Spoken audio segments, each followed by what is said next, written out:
बिस्मिल्लाहिर्रहमानिर्रहीम। Welcome to my channel UPI pension news update. I hope कि आप सब ठीक ठाक होंगे। आज का हमारा टॉपिक है यूपीआई पेंशनर्स मुतवज्जे हों। यूपीआई पेंशनर्स के हवाले से ब्रेकिंग न्यूज़ अपडेट।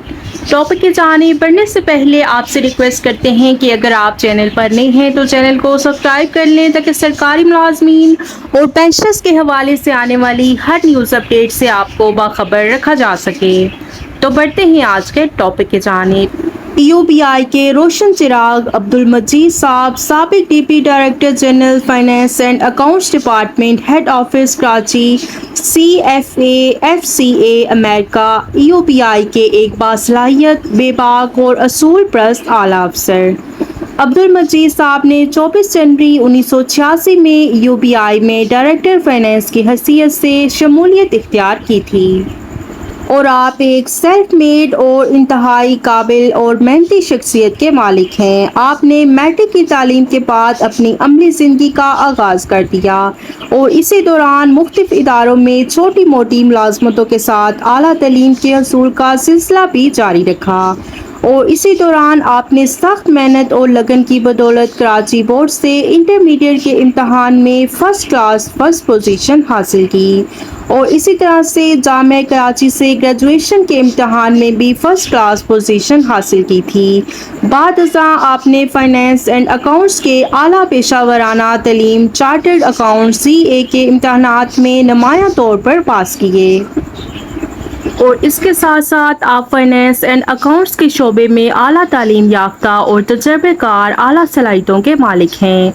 यूबीआई में दौरान मुलाजमत आपने हेड ऑफिस कराची में internal audit department, reconciliation department और फाइनेंस एंड अकाउंट्स डिपार्टमेंट के सरबराह के तौर पर तवील अरसे तक इंतहाई जिम्मेदारी और दानदारी के साथ अपने फ़राइज़ अंजाम दिए और बाज़ बदनवान और ताकतवर आला अफसरान की जानिब से कोई भी नाजायज़ दबाव और सिफारिश कबूल नहीं की।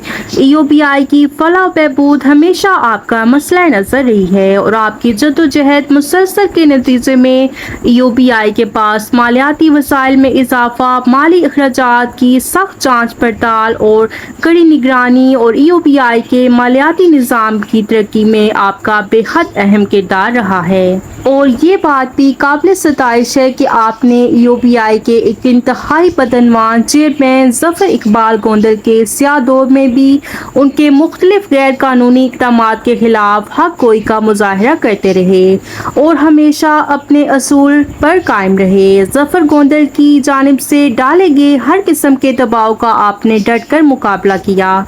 हत्ता के 2010 में इंतहाई बदनवान चेयरमैन ज़फ़र इकबाल गोंदल की जानिब से पाकिस्तान पीपल्स पार्टी की क़यादत की खुशनुदी हासिल करने के लिए यूपीआई के पेंशन फंड से सैलाब फंड में 1 अरब रुपए के अतिया देने की खुलकर सख्त मुखालफत की और उन्हें बताया कि कानून के मुताबिक यूपीआई अतिया तो कबूल कर सकता है लेकिन किसी भी सूरत में किसी भी मामले में किसी भी किस्म का अतिया नहीं दे सकता। और इस मामले में जब बड़े बड़ों ने घुटने टेक दिए लेकिन अब्दुल मजीद साहब ने चेयरमैन ज़फ़र इकबाल गोंदल की खुलकर मुखालफत की और अपने इसी असूल परस्ती की पादाश में ज़फ़र इकबाल गोंदल ने अब्दुल मजीद साहब को जबरी रुखसत पर भेज दिया। लेकिन इस कदर सख्त दबाव और जबरी रुखसत पर भेज जाने के बावजूद अब्दुल मजीद साहब ने अपने असूलों से नहीं हटे। अब्दुल मजीद साहब की इसी असूल पसंदी और दयानतदारी के बायस आपको जानबूझकर 20 बरस तक उनकी जायज़ तरक्की से भी महरूम रखा गया। लेकिन अपने इसी असूल परस्ती के बायस अब्दुल मजीद साहब को आज भी यूपीआई में नहायत ही इज्जत और एहतराम और कदर की निगाह से देखा जाता है। अब्दुल मजीद साहब की असूल परस्ती का अंदाज़ा आप इस बात से लगा सकते हैं कि बाद अज़ां सुप्रीम कोर्ट ऑफ पाकिस्तान के हुक्म पर सैलाब फंड में दी गई 1 अरब रुपए की रकम वफाकी हुकूमत से वापस वसूल करके उन्होंने यूपीआई पेंशन फंड में जमा करा दी थी। अब्दुल मजीद साहब ने अपनी मुद्दत मुलाजमत पूरी होने के बाद 30 सितंबर 2013 को यूपीआई की मुलाजमत से बाइज्जत तौर पर रिटायर हो गए। عبدل مجید صاحب ملازمت سے ریٹائرمنٹ کے بعد ایک مطمئن پرسکون اور صحت مند زندگی بسر کر رہے ہیں۔ یو پی آئی ریٹائرڈ امپلائیز ویلفیئر ایسوسی ایشن رجسٹر پاکستان کے ایک انتہائی فعال رکن کی حیثیت سے خدمات سر انجام دے رہے ہیں اور ہمیں یو پی آئی کے قابل فخر اعلیٰ افسر عبدل مجید صاحب کی فرض شناسی، اصول پرستی، دیانتداری پر بے حد فخر ہے اور ہم اللہ سبحانہ تعالیٰ سے عبدل مجید صاحب کی صحت، تندرستی اور خوشحالی کے لیے دعا گو رہیں گے۔ تو یہ تھی یو پی آئی پینشنرز کے حوالے سے اہم معلومات جو کہ آپ کے ساتھ شیئر کی گئی ہیں۔ آئی ہوپ کہ ویڈیو آپ کو پسند آئی ہوگی، تو ویڈیو کو لائک کر لیں۔ اگر آپ چینل پر نئے ہیں تو چینل کو سبسکرائب کر لیں۔ ملتے ہیں نیکسٹ ویڈیو میں، تب تک کے لیے ٹیک کیئر، اللہ حافظ، اللہ نگہبان۔